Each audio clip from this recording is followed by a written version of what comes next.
What's up everyone, and welcome back to the MMA Zone. Today, let's get started with Khamzat Chimaev finishes Paulo Costa. At UFC 294 in Abu Dhabi, Khamzat Chimaev will make his highly anticipated return to the octagon to compete against former title challenger Paulo Costa. The fight will mark the first time for Chimaev since his UFC 279 scrap with Kevin Holland in September of 2022, and the first for Costa since his UFC 278 win over Luke Rockhold in August of 2022. With both men eager to enter the middleweight title picture, many believe the bout will be incredibly competitive. However, if things play out the way that Paul Craig believes they do, Chimaev should win with ease. During a recent interview with Middle Easy, Craig spoke about the fight, saying that Chimaev's grappling abilities will overwhelm Costa when they meet on October 21st at the Etihad Arena. But if I was a betting man, then I would go for Chimaev, finish him probably under 3 rounds. I don't see that going the distance.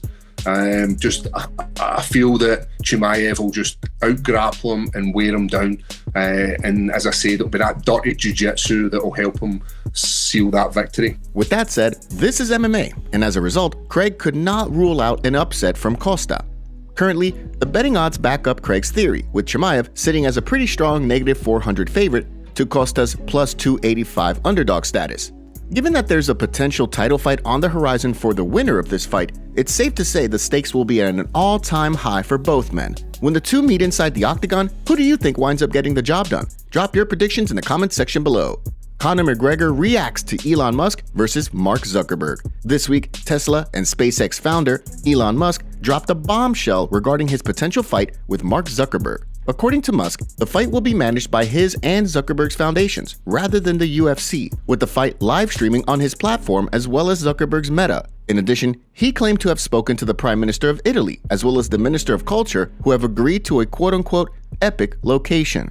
While fans have theorized that UFC President Dana White was less than enthusiastic about the update and the possibility of getting cut out of the picture, the news caught the attention of former two-division champion Conor McGregor, who took to Twitter to react to the latest development, writing in a since-deleted tweet, "I could not be less interested in this. I'm so happy that the UFC will not be involved." According to a post that Zuckerberg made on his Threads app, he's not holding his breath regarding the fight. When he's ready to compete, he wants to do so in a way that puts a spotlight on other fighters.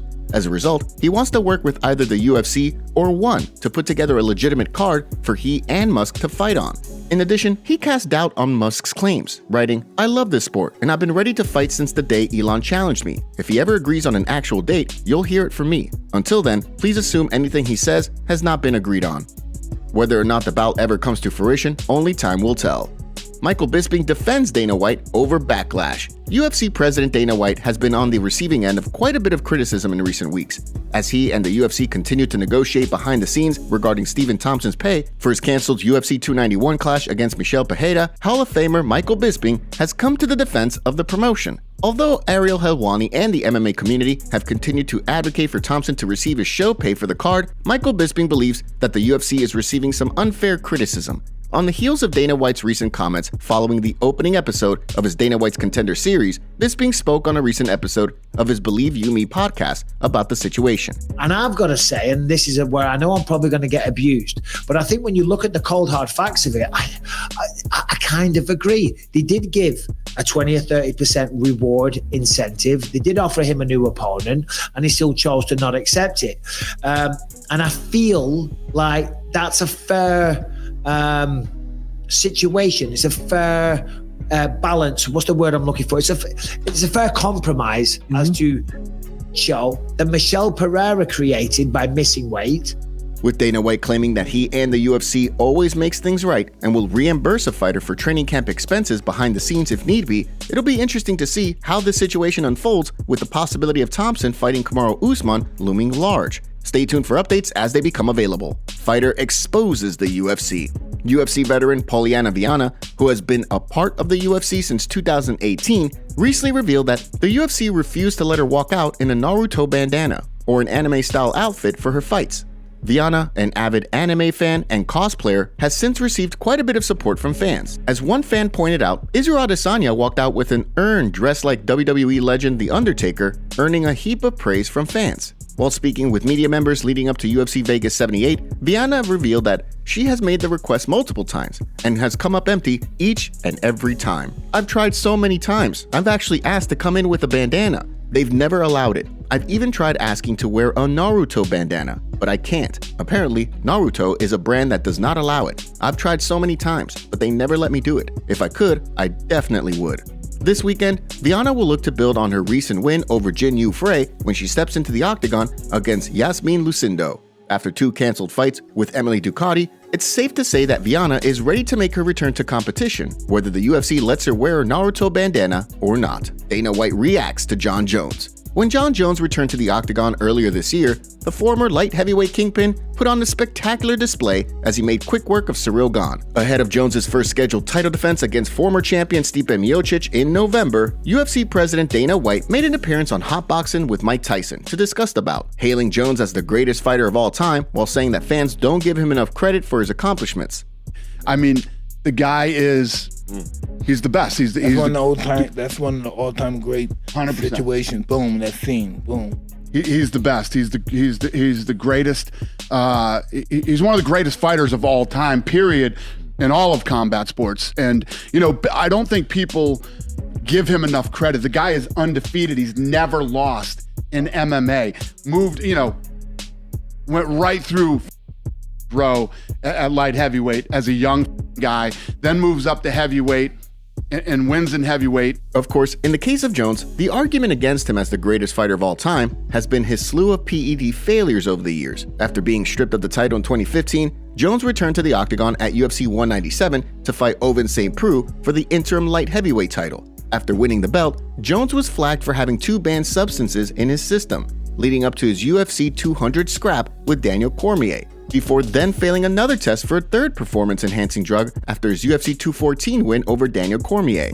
In 2018, leading up to Jones' fight with Alexander Gustafsson, trace amounts of turinabol, the same performance-enhancing drug found in Jones' system after UFC 214, were found in his system. This gave way to the infamous picogram scenario, with Jones still being granted a license to fight. The following year, 2 years after his post-fight failure at UFC 214, Jones allegedly failed a number of tests leading up to his UFC 235 bout with Anthony Smith, with minor amounts of turinabol still in his system, according to the title challenger. While he has remained clean ever since, while being one of USADA's most tested fighters, it sounds as though many may still be holding his past failures against him in the GOAT debate. Before we continue, make sure you give that like button some love and be sure to subscribe to the MMA Zone for all of the latest news. UFC removes fighters from roster. Popular automated Twitter account UFC Roster Watch picked up on 3 changes that were made to the UFC's roster this week, indicating the promotion has potentially parted ways with a number of fighters. Of course, at the same time, there's a chance that their removal from the roster were simply the result of completed contracts that have not been renewed. First up, we have Tyson Nam, who had been with the promotion since 2017. Although he had become a staple of the UFC's flyweight division in recent years, his recent run saw him drop back-to-back losses to Bruno Gustavo da Silva and most recently, Azat Maksum last month. Next up, we have Boston Strong Charles Rosa, who has been absent from the octagon for a year now. After dropping a unanimous decision to Nathaniel Woods, Rosa was on a 3-fight losing streak that also saw him go just 1-4 in his last 5. While he may have decided to continue his career, it seems as though the UFC has likely decided to part ways with him. Last but certainly not least, we have Mandy Baum, who won her most recent fight against Ji-Yeon Kim at UFC on ABC4 in May. The win improved her UFC record to 1-2 after making the jump over from Bellator. Given her recent win, many would believe that the UFC would give her another chance. However, since signing with the promotion, she has had 5 fights canceled in 2 years, letting many to wonder if the UFC will decide not to renew her contract. Dana White introduces new UFC rules. While fans were enjoying an action-packed night of fights in Nashville, what they may not have realized was that there were 3 new rules that were in place for the event. The 3 new rules were added to the unified rules of MMA last week, heading into the Nashville card when the first change allowing cutmen to enter the octagon to tend to a wound after a foul is committed. In the case of an accidental clash of heads, for example, cutmen can now work to stop the bleeding before the fight resumes rather than just in between rounds. That brings us to the second new rule, which indicates that referees are allowed to determine what position fighters start in after a foul. In the event that a fighter gets a dominant position thanks to a fence grab, for example, the referee could put the fighters back in a cage clinch position rather than just starting them on the feet again. Last but certainly not least, a third rule change was added that prevents doctors from asking fighters whether or not they can see immediately after an eye poke. Instead, ringside physicians will now hold off on asking the question until a fighter indicates that they're ready to continue. or the 5-minute timeout for a foul runs out in order to give fighters time to recover. So far, it seems like all three changes have received praise from fans.